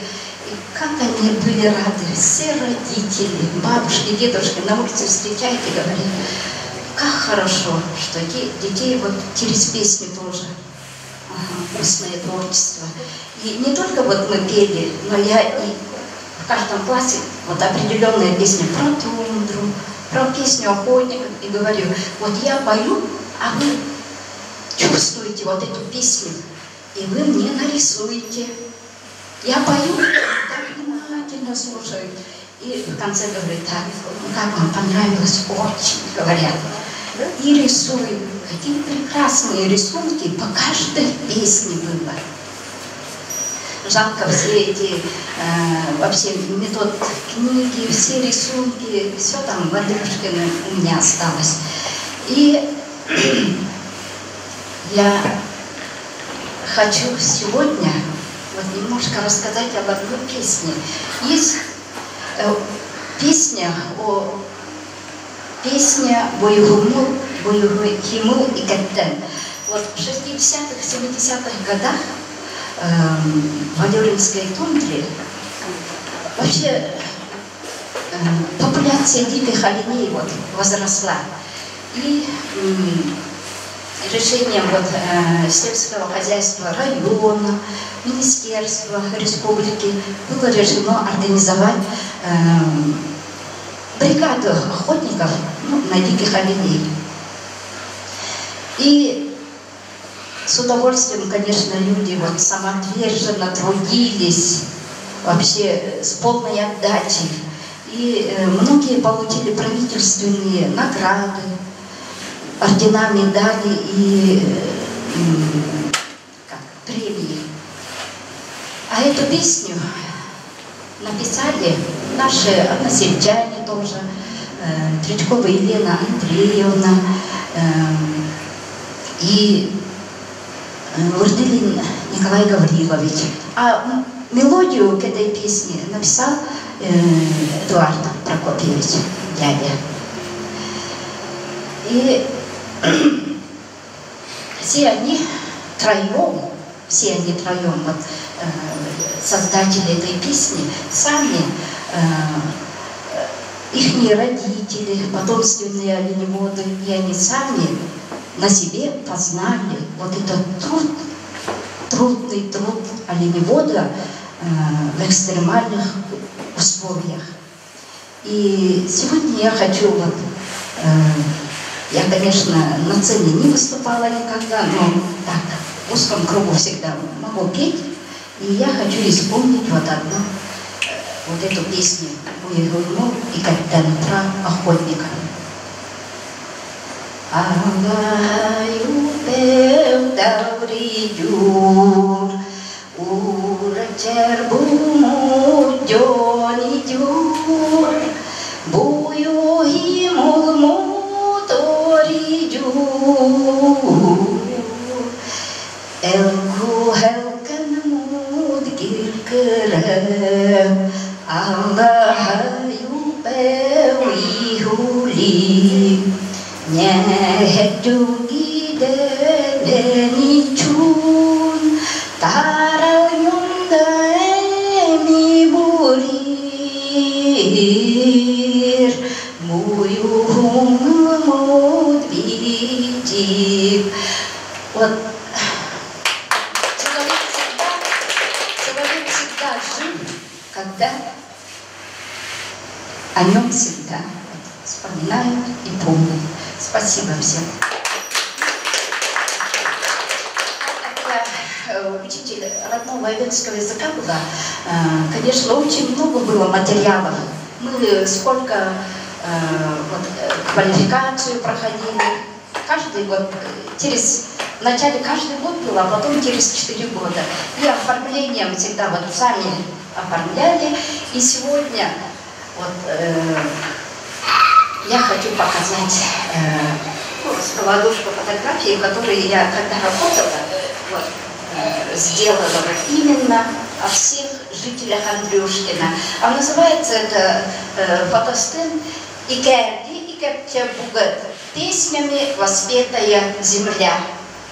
Потому что вот наше село Андрюшкино, не только Андрюшкино, а весь район очень самобытные певцы, и наши бабушки, и дедушки. И как красиво они пели, как красиво пели. И, к сожалению, я сегодня хотела на выставке свои работы показать, а сама я в свободное время всегда, вот, и во время работы, мое любимое занятие, мое любимое хобби — это бисероплетение. И именно именно на бисере я выразила любовь к нашему северному краю. И вот это пояс, это не просто так взять и нарисовать. Очень долго я думала, как бы мне вот бисером рассказать про красоту нашего края. И вот этот пояс я шила очень долго. Вначале, как мне сделать, в каких тонах. И вот вышла идея, надо свою семью вот показать. Вот первое, это мой отец Иван Васильевич Неустроев. Второй, вот, Гонщик, это мой муж Валентин Романович. Он по национальности якут, но в нашей семье больше мы разговариваем на родном эвенском языке, и он тоже уже наравне с нами. Ага. И вот третий, вот три брата моих родных, младших. И вот это самый последний Гонщик, это зять из Пакистана, племянница, царство ей небесное, жила там в Пакистане, муж пакистанец. И вот, чтобы он тоже знал, что он тоже частичка наша, тоже вот тут показала. А вот все, вот это я, 3 моих дочери тоже показала. И вот Ярангу, видите, да?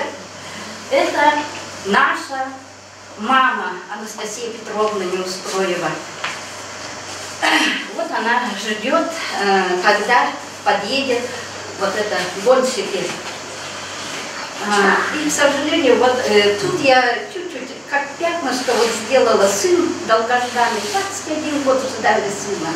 И вот он 5 лет вдруг спрашивает, а почему меня нет, где я? А я говорю, ты еще не родился тогда?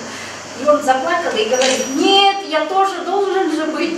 Ну ладно, возьму, взяла вот черную пасту, вот это взяла и вот пятнышко сделала, говорю, вот ты сидишь на снегу рядом с нами. И он говорит, ну как хорошо, я тоже вместе с вами.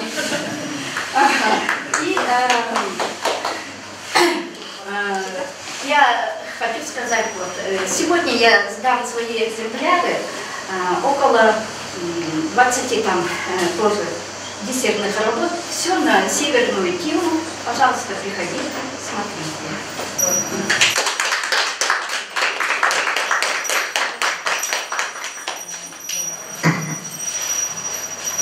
Александра Гавриловна, а сейчас я хотела бы спросить о вашем музее, посвященном вашему мужу. Есть на экране, будет, да.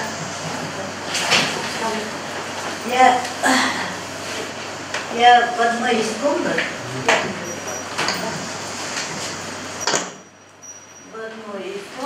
я сделала музей, маленький музей, как музей комната называется. Это чисто для себя, для своих книг, для людей,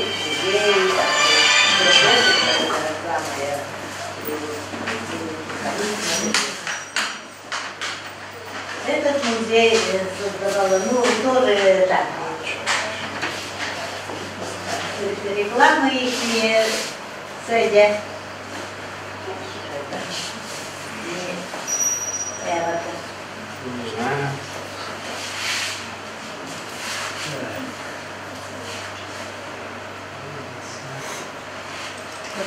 Создавался музей и...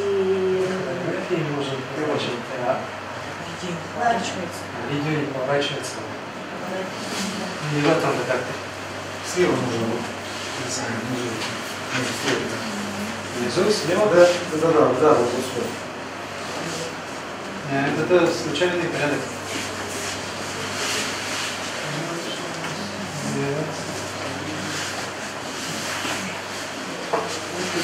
Вот здесь все фотографии ансамбля, его фотографии студенческие годы, вот первый состав ансамбля, вот первые исполнители, вот еще в Андюшкинской музее трудовой культуры. Потом вот эти...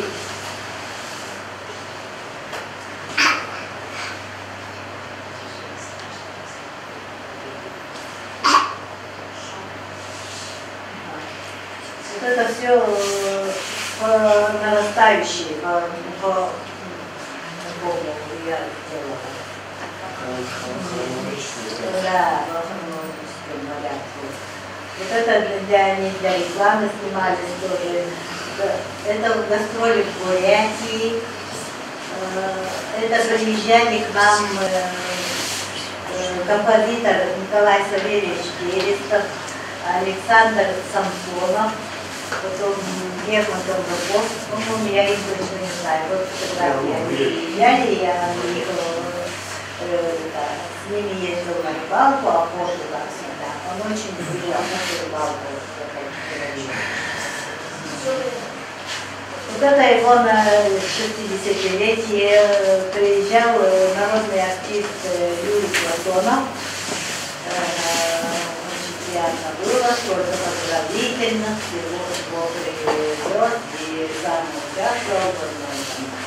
Вот это с первым президентом Николаевым Михаилом Ефимовичем, вот на трибуне сидит, второй справа.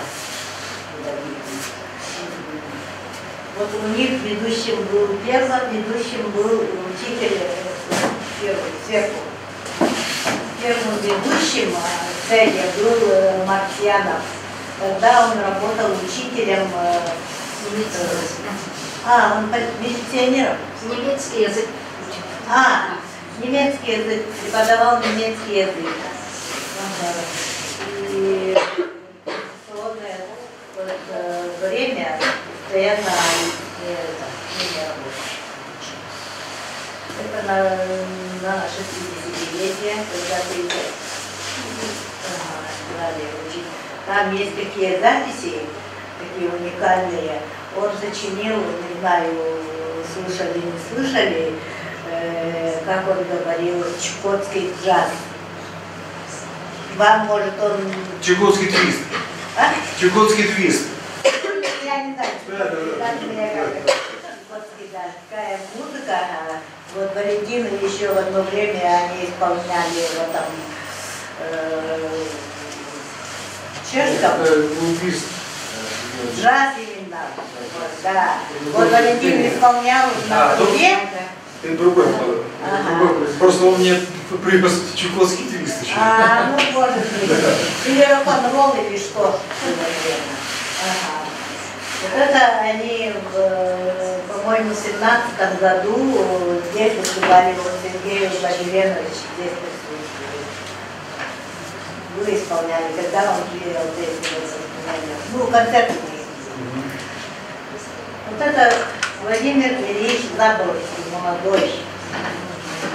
Вот это они в Аляске, вот рядом стоит, танцует Цадя, хоровод. Вот. Рядом стоит Сьюзен Кристиансон, миллионер тогда. По-моему, она спонсировала или как, я точно не могу сказать.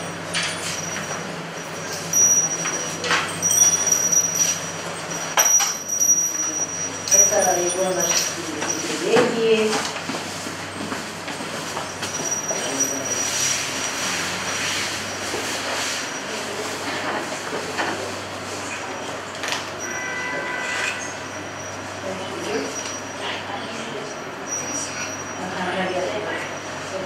Гастроли в Среднеколымском районе, Марта Алексеевна есть, она была ведущей там.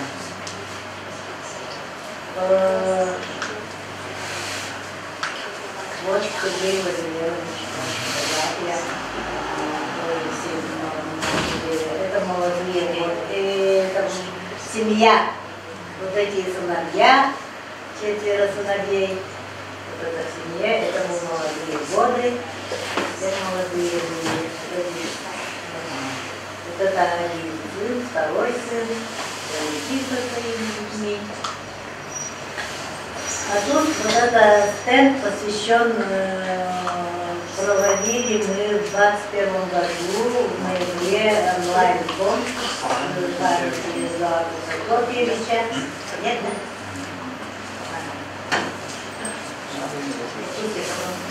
Сейчас. Можно, да? Ага. В 21 году проводили по нашей инициативе, по инициативе семьи онлайн-конкурс. Я один вечер пришла домой, сижу, думаю, провести бы вот такое самое мероприятие. Я звоню сестре Вандюшкина, такая деятельная, участница художественной самодеятельности. Я ей звоню, говорю: Аня, провести бы нам онлайн-конкурс, говорю. Я сказала ей, хотя бы Вандрюшкина. Я не представляла такого масштаба. Но она говорит, она такая сразу схватила и давай ходить к Марте Алексеевне, художественному руководителю народного ансамбля. И вот Марта Алексеевна тоже с таким удовольствием взяла за это. И вот как бы так получилось, я сегодня как бы подумала, сказала, а завтра сделали. Вот так как-то получилось, мне кажется, сверху Эдуард Прокопьевич сам управлял как бы все, сам говорил, вот это делать, то делать. И вот так быстро получилось, спонтанно, и вот со всей, все почти арктические районы участвовали. Аллаевский, Среднеколымский, Нижнеколымский, Верхнеколымский, Оленевский, Верхоянский. Были с южных районов Чуракчинского, Верхневилюйского. Были даже участники, была одна с Чукотского автономного округа. Всего было охвачено, участие приняли 159 человек, я специально посчитали. Там и солисты были, и дуэты были, и вокальные ансамбли были, и вокально-инструментальные ансамбли. Вот. Все очень так, я очень благодарна всем им, кто так приняли такое вот.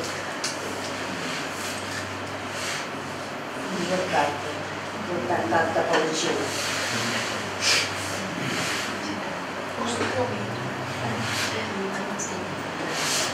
Ой, я сейчас не могу сказать, кто выиграл. Но выиграл первое место среди вокально-инструментальных ансамблей ребята из Верхоянского улуса, села Табалат. Они песню спели Эдуарда Прокопьевича «Эбэн Табалзулека». Они гуманные. Ага. И вот они так пели хорошо, прямо написали. Ой, я не могу сказать, кто сейчас. Там номинаций очень много было. А? Много номинаций было. Номинаций много было. Там среди, короче, конкурсанты неограниченного возраста, любой, от мала до велика. Номинации были среди детей, потом среди старшего поколения, пожилого поколения, среди вокально-инструментальных, среди дуэтов, короче, всех достоин. Конечно, очень трудно было следить всем. Как-то так получилось. Быстро, и это. Будет? Не знаю,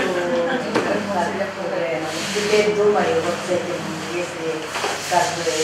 если кто-то районный или какой-то на уровне района или как-то, но это делали, инициатива была наша, чисто вот, чтобы сохранить вот эту культуру народа Севера, чтобы его песни сохранились, чтобы его песни знали. И вот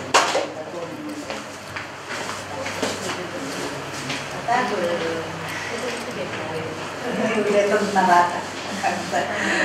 Если на таком уровне, теперь надо еще больше, не меньше, а еще больше надо еще как-то так.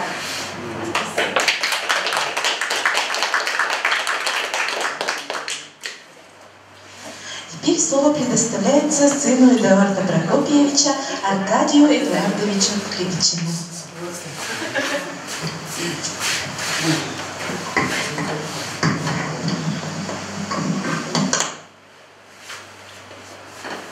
С каждым разом я удостоверяюсь о том, что культура народов Севера объединяет все народы. На данный момент я в этом убедился, когда я организовал вот этот конкурс. В смысле не конкурс, а концерт. Здесь я воочию узнал, как они, Валентин, как Сергей Владимирович, воочию посмотрел, как они репетируют. Мне даже самому стало. Я сам 19 лет отлетал на Ми-8, совсем далек от музыки.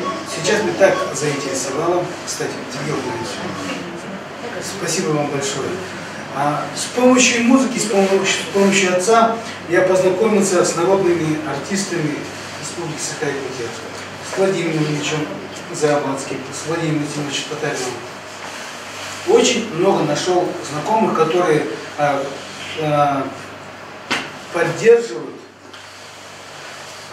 знают, помнят культуру и то, что он, наш папа Эдуард Прокопьевич, сделал для развития культурного сферы. Конечно, я еще раз всегда говорил и буду говорить о том, что в чем смысл каждого человека. Смысл каждого человека – это оставить после себя что-то, что вы, люди, мы все помним. На данный момент это констатация факта, что Эдуард Прокопьевич оставил после себя песни, которые знают все Якутии. За 19 лет работы в авиации, куда бы ни прилетел, во всех населенных пунктах слышат Клепичин. Подожди, Клепичин это Эдуард, сын Эдуарда Прокопьевича, да. Все знают Эдуарда Прокопьевича. И я хочу одно сказать, что я горжусь, что у меня фамилия Клепичин. Горжусь. И надеюсь, в дальнейшем я буду работать по восстановлению ансамбля «Синий». Есть материальная база, соответственно, есть толчок. Буду консультироваться у Сергея Владимировича, у моего брата Валентина. Есть костяк, я надеюсь, я вот этой цели добьюсь. С помощью вашей поддержки, с помощью тех песен, которые знает вся Якутия. Ну и, конечно, за все это время, то, что мы все общались с ним, постоянно вот, наша матушка рассказала, что он всегда любил рыбалку, охоту. И, соответственно, когда с ним попадаешь, живешь, вот, спишь в палатке, ты чувствуешь ту атмосферу, которой он общается с природой. Даже как варить уху, как, допустим, сети ставить. Допустим, все знают, что ширина Колымы 3-4 километра. Когда попадаешь в шторм, там волны с высотой 1 метр. И когда ты управляешь на лодке, тебе надо маневрировать между волнами. А, соответственно, сзади сидит Эдуард Прокопьевич и поет на весь голос песню. И, соответственно, ты уже чувствуешь, да, что Эдуард Прокопьевич, он общается с природой, да, и тебе самому уже не страшно. И ты начинаешь между волнами маневрировать. С одной стороны, это может быть, я так понял, я всегда думал, что мне такая мысль, извините, этому он как-то артистизм у него такой, оказывается, у него это на генном уровне. Это с кончиков волос до кончиков руки, Он полностью был человеком тундры, природы и философом большим. И то, что мы добились на данный момент, вот, допустим, вот мы, дети, да, все заслуга Эдуарда Прокопьевича и нашей мамы Александры Григорьевны.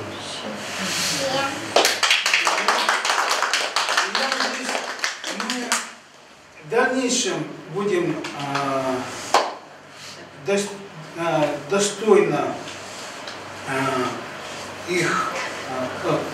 достойно держать фамилию Клепчаных и работать на благо развития всего Севера.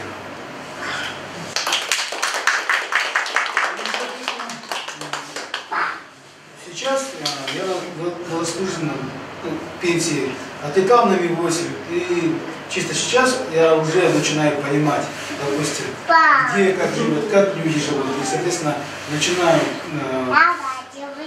вести свою общественную работу по защите, допустим, народов, по защите, допустим, экологическую экосистему Арктики. И мне это доставляет огромнейшее удовольствие. И, как мне сказали, что Эдуард Прокопьевич, что скажет, что думает, то и скажет. Соответственно, все вертолетчики знают обо мне. И я так думаю, все, оказывается, это яблоко от яблока далеко не падает. Я думаю, вперед и вперед, ничего не боюсь, только вперед.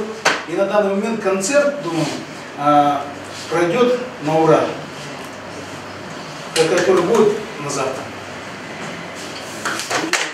Спасибо еще раз, Игорь Владимирович, вам.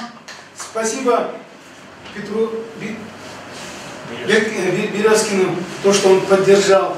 На общественных началах нам помогает, там, достает инструменты. И у Валентина, еще раз объясню, очень много друзей, артистов, музыкантов. И вы завтра увидите совсем новый состав, я не буду говорить новый состав, артистов, которые исполняют те же песни, но только в улучшенном варианте. Приходите завтра на концерт.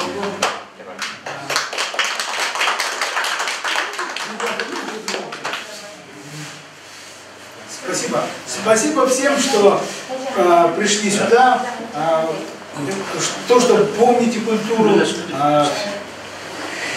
то, что агитировал культуру народов Севера, то, что развивал наш отец Эдуард Прокопьевич.